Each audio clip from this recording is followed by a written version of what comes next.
Bonjour à toutes et à tous, sujet du jour, Alain Soral. Alain Soral, publiciste très connu, sur internet surtout, censuré à la télévision depuis très longtemps. Alors, une chose avant de commencer sur Soral, c'est que la répression qu'il subit, les menaces, les agressions, sont bien sûr condamnables, sont totalement inacceptables. Les gens qui font ça c'est de la merde, tout simplement. Donc ça, il faut le dire. On ne peut pas.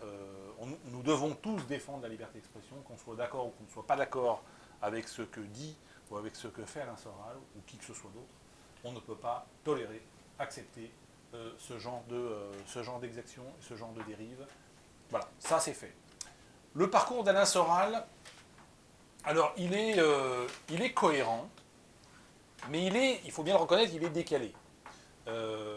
Et on peut constater qu'au cours des 30 dernières années, il s'est quand même beaucoup trompé. Il a commencé sa carrière au Parti communiste dans les années 80, donc au moment où c'était quand même la fin, c'était la queue de la comète, on va dire.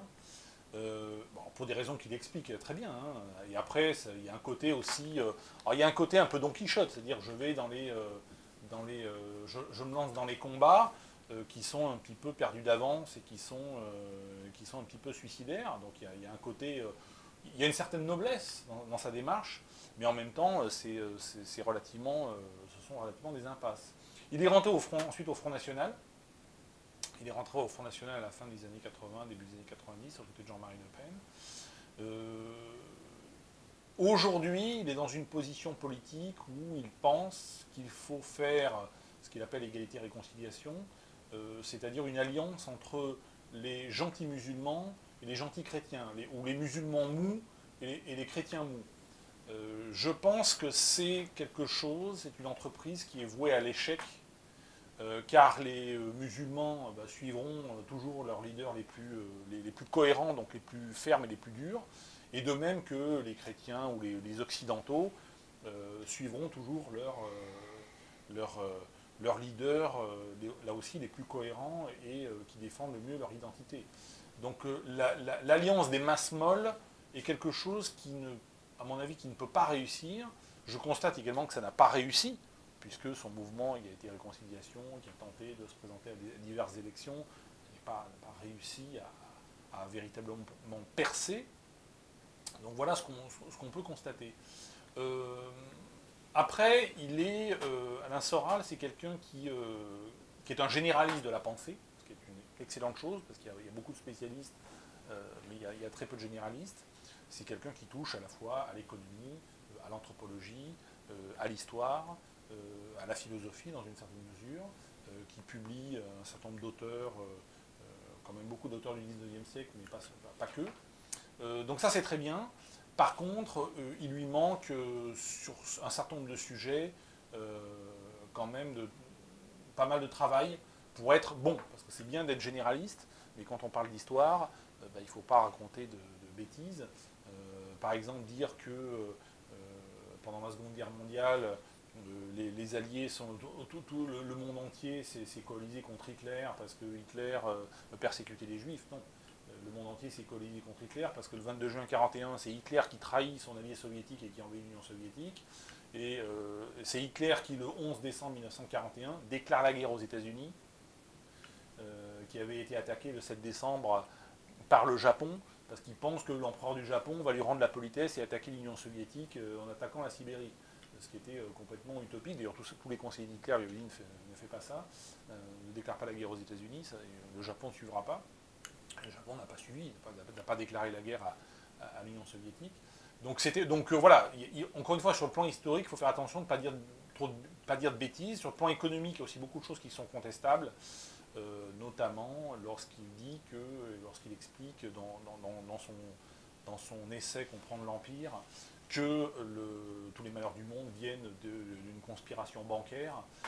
Non, les banques sont au service des États, y compris les banques centrales. La Banque centrale américaine, alors il y a tout un développement sur la Banque centrale américaine, la Fed, qui a été créée en 1913, en même temps que l'impôt sur le revenu, parce que les États-Unis se préparaient à entrer en guerre en Europe. Je rappelle que la guerre en Europe, elle ne commence pas en août 14, mais elle commence véritablement en 1912, lors de la guerre de la Grèce, du Monténégro, et des Bulgares et des Serbes contre l'Empire ottoman.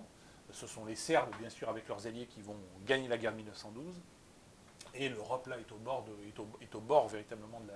C'est pratiquement le début de la guerre, qui ne va pas véritablement se déclencher parce que le Kaiser Guillaume II va obtenir la création, l'interdiction pour les Serbes d'avoir un accès à la mer, et par la création d'un État nouveau qui va s'appeler l'Albanie.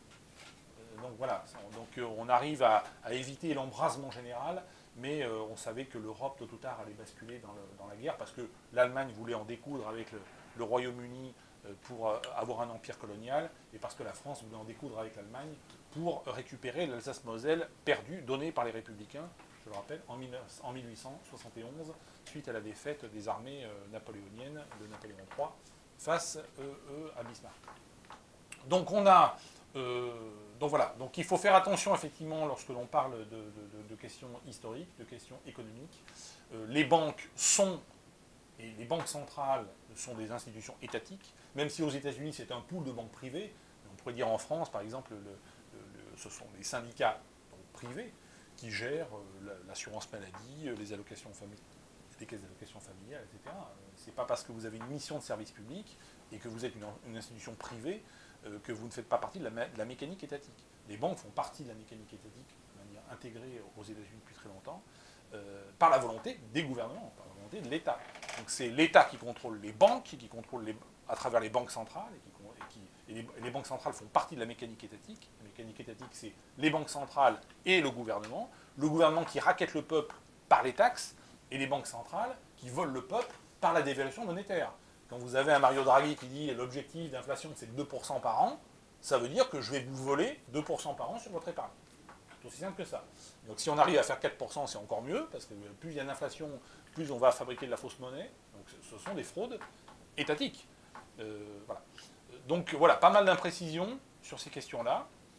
Moi, je me mets à la disposition d'Alain Soral pour lui répondre. Il n'y a pas de problème sur ces questions-là, dans un sens tout à fait constructif. Le but, c'est pas l'affrontement ou la confrontation.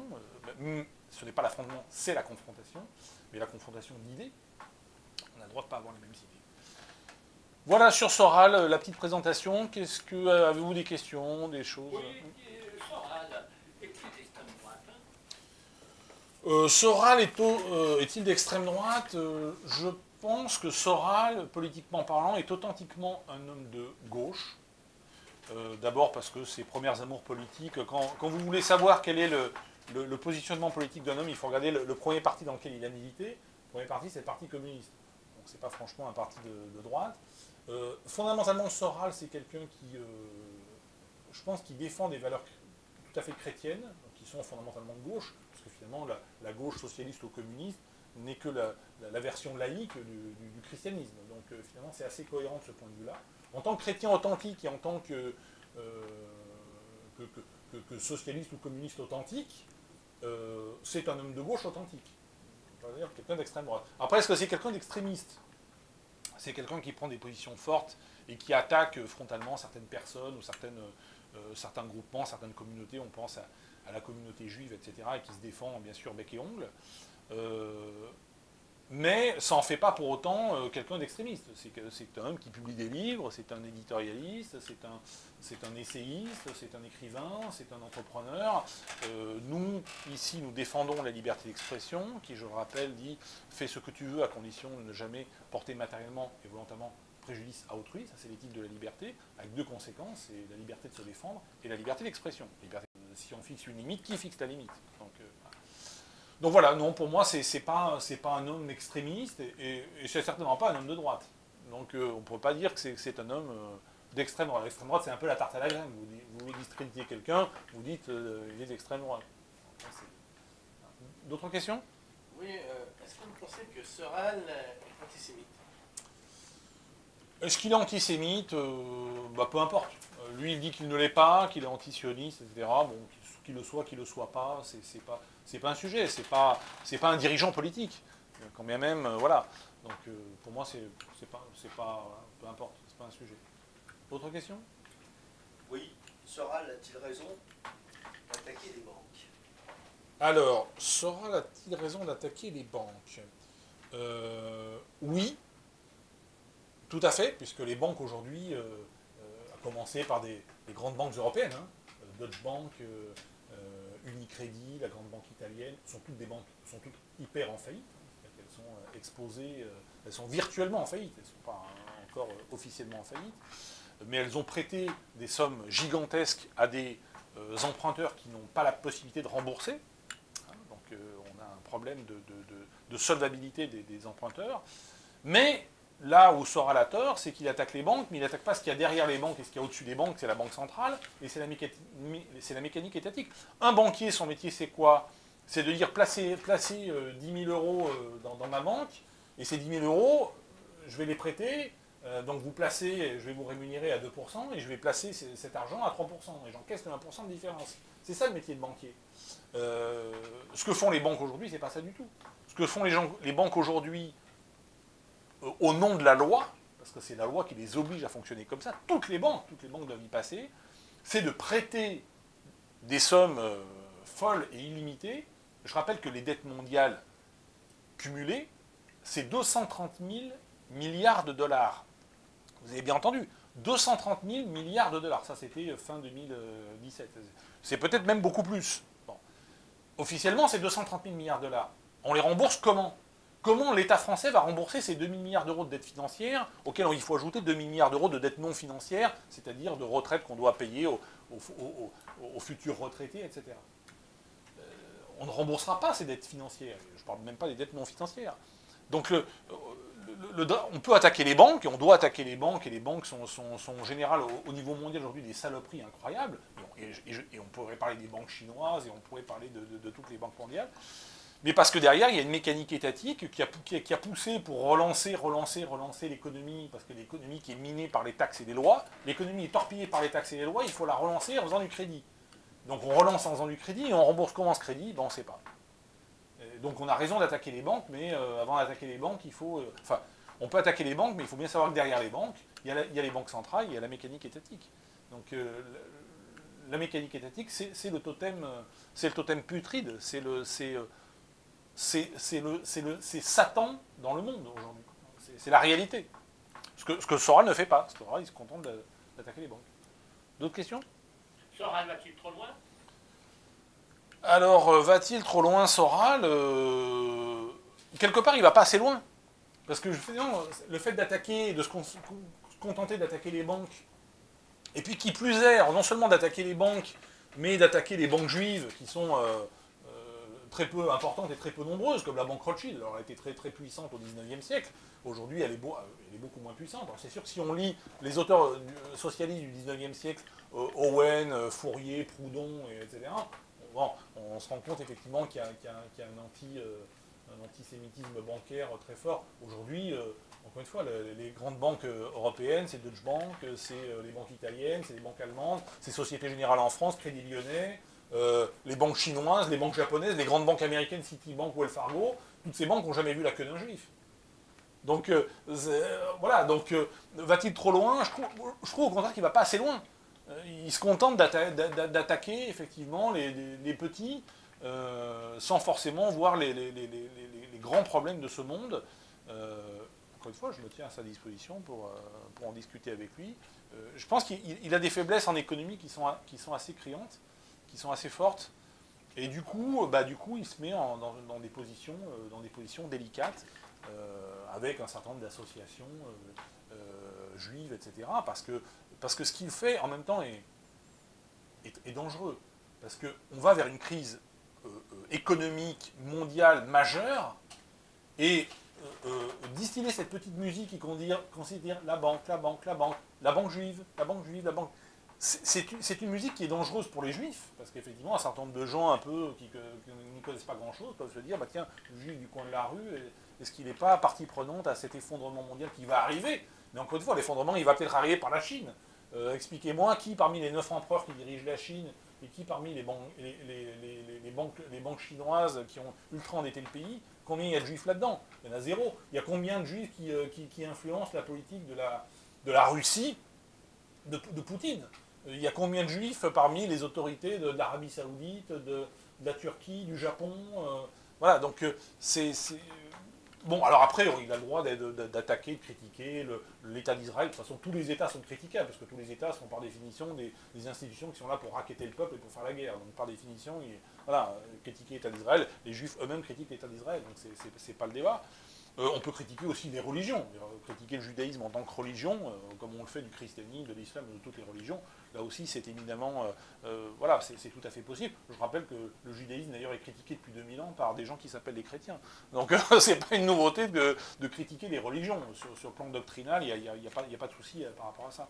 Mais après, je pense que s'il est attaqué par beaucoup d'associations et par beaucoup de personnalités juives ou autres, c'est parce qu'ils ont senti que effectivement, qui tenaient un discours qui pouvait être dangereux pour eux, et du coup, ils deviennent dangereux pour lui, Soral, parce que lui-même se met en danger.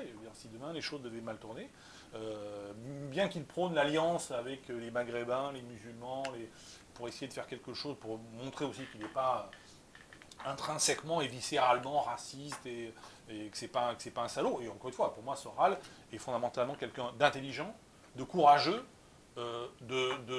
qui a de bonnes intentions,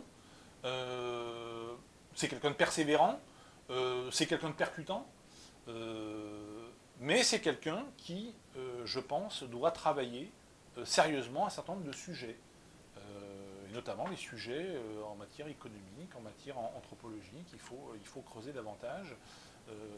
Moi, je suis un fan d'un type qui s'appelle Dan Brown, qui a écrit le Da Vinci Code. Da Vinci Code, vous savez, c'est un roman qui explique qu'il y a une conspiration de l'Église catholique, que Marie-Madeleine, Jésus, etc. ont survécu, se sont réfugiés en Europe, etc.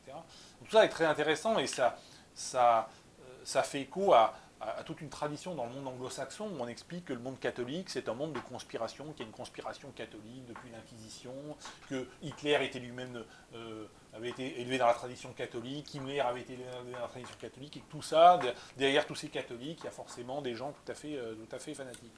Mais le génie de Dan Brown, c'est d'avoir fait un roman. Dan Brown, il ne dit pas que c'est la vérité. Et l'inconvénient par rapport à un Soral, c'est que Soral lui dit, non, tout ça c'est vrai, la conspiration, vous vous rendez compte, les banques Rothschild, etc. Voilà.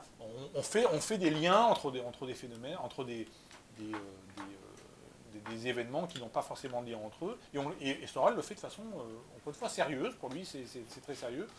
Je pense que c'est... Voilà, je pense que c'est...